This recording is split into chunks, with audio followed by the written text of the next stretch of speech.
Greetings, my name is Kerry and welcome back to my channel.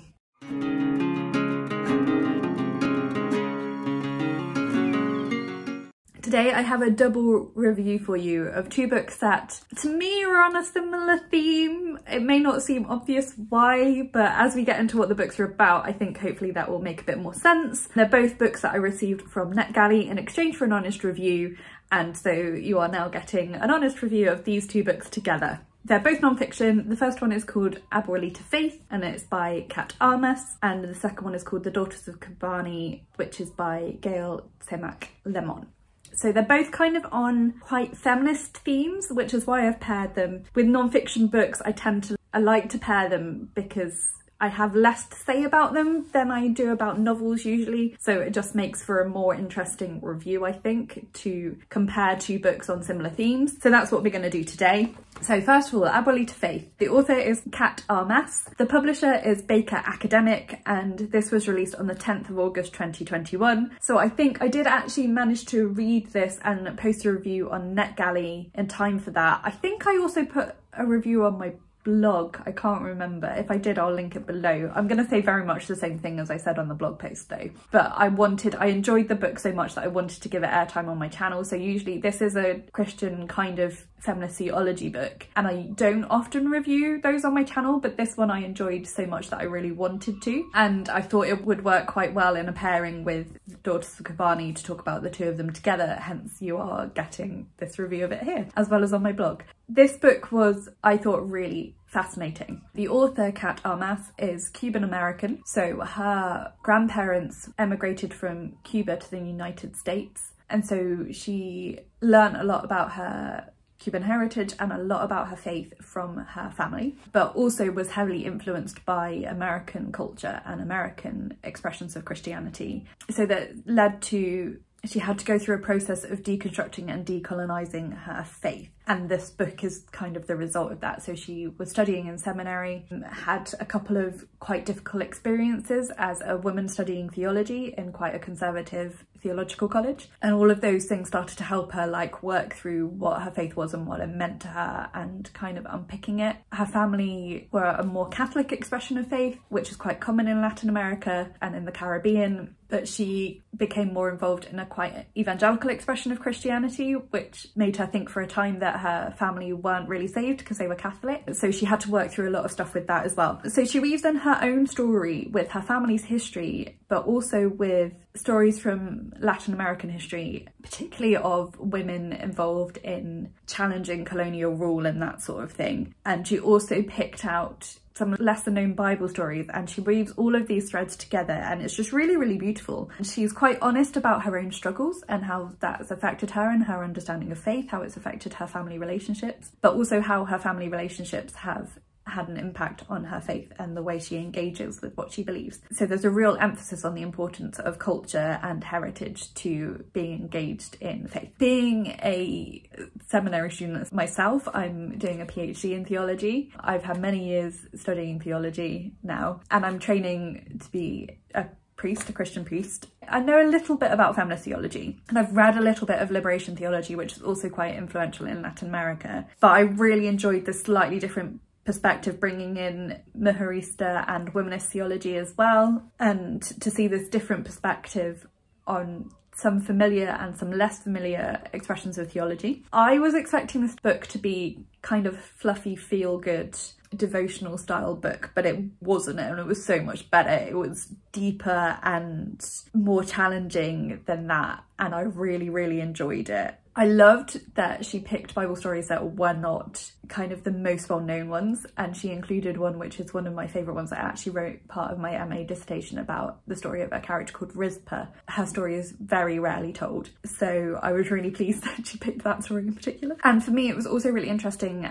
As someone from the UK, I don't know a lot about American history or Latin American history. So to hear a bit more about some of these lesser known stories from Latin American history as well was really, really good. And I just loved the way she wove all of this stuff together. So I really highly recommend this book. I mean, particularly for Christians who might be watching this, It's a really good one about challenging your preconceptions and figuring out how culture and identity inform your faith. If you're skeptical of Christianity, hearing from someone who has struggled with their faith and with how colonialism and racism and that sort of thing has affected their understanding of their faith, this might be a good one for you to try and see it from a different perspective, and to see someone who's worked through these issues and come out the other side still as a believer might be something you'd find interesting. So I really loved this book. As I've said, I gave it 5 stars. I am hopefully going to get a copy to reread it lots. I haven't got a copy yet, but it's on my list, it's on my radar as one that I want to reread. I'm trying to justify it as being relevant to my research, which it kind of is in some ways, but yeah, highly recommend it. Highly recommend it. I really loved it. And then the other book is also about feminism, but in a very different way. So The Daughters of Kobani, written by Gail Semak Lemon. The publisher is Swift Press, and this was released on the 1st of July 2021. This is regular non-fiction. The author is a journalist. It follows the story of women who joined the Kurdistani paramilitary to fight against ISIS. So this is not the sort of book that I would usually pick up. I'm mostly a pacifist and don't generally read books to do with war or soldiers or fighting, but my friend Lana from Laura Lullabies was reading it and she said it was really interesting, and I was intrigued enough by the concept that I wanted to learn a bit more about it.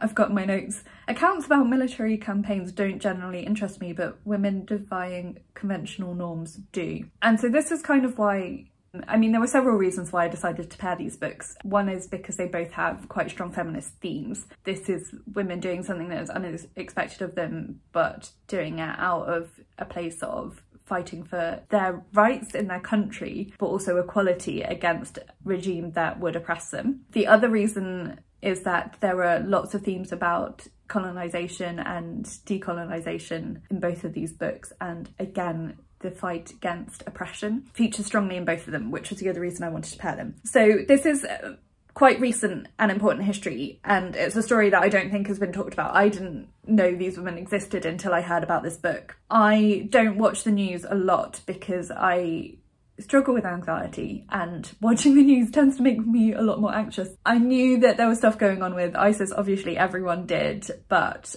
I had to stop engaging with watching it because it was making my anxiety worse. So to my shame, I didn't know as much about this recent period of history as I should have done. I didn't know very much about all the stuff that's been going on in the Middle East and what the causes of a lot of that were. So this book was really helpful for me. I'm really glad that I've actually learnt some of what I should have already known about this recent period of history, and kind of a lot of the roots of particularly where this paramilitary group came from, and about the Kurdistani people and their kind of fight for their rights, and that is still ongoing, but also about Islamic State and what they were doing in the area and how this group helped to overthrow them from what they were doing. And I know there have been a lot more recent developments of associated Islamic terrorist groups, but it was really interesting for me to read this book about the people fighting back, fighting for their rights, fighting for their country, with support from other nations as well. These women in this book,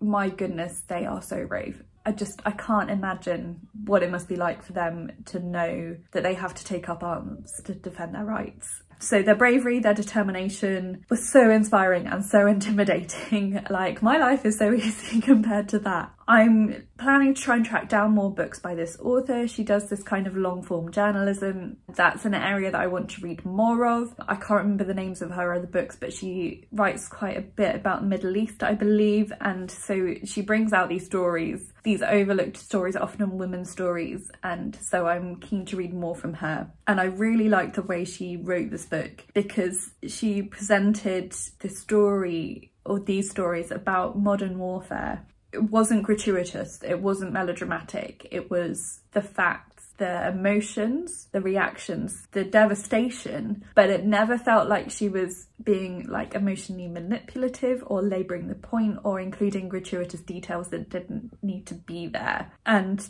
I really appreciated that. It was a fascinating picture of human tenacity in the face of the evils of fanaticism. Lots of content warnings for this book, obviously. Warfare, descriptions of injuries, reference to rape, kidnap, murder and torture. There was a lot of stuff in there, but none of it felt like it was gratuitous. It all furthered the narrative, but was presented in quite a sensitive way considering the subject matter. So I gave that one 4 stars. I really enjoyed it, especially seeing that something that I probably wouldn't have picked up if it hadn't been for Lana's recommendation. So thank you so much to Lana for suggesting that I read it. Thank you to NetGalley for both of these arcs. Apologies for not actually publishing this review before either book came out, but hopefully this will incite some interest in these books and hopefully you will go and check them out. Yeah, I really recommend both of these books if you're interested in non-fiction, if you're interested in feminist stories and explorations of decolonialism and fighting against oppression. Both of these books have really strong themes in those areas. So I really highly recommend both of them. That's everything I've got to say today.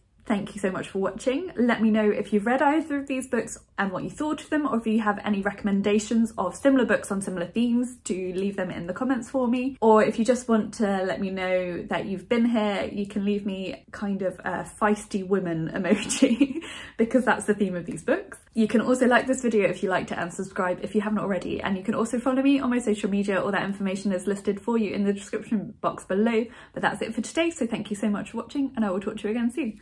Bye.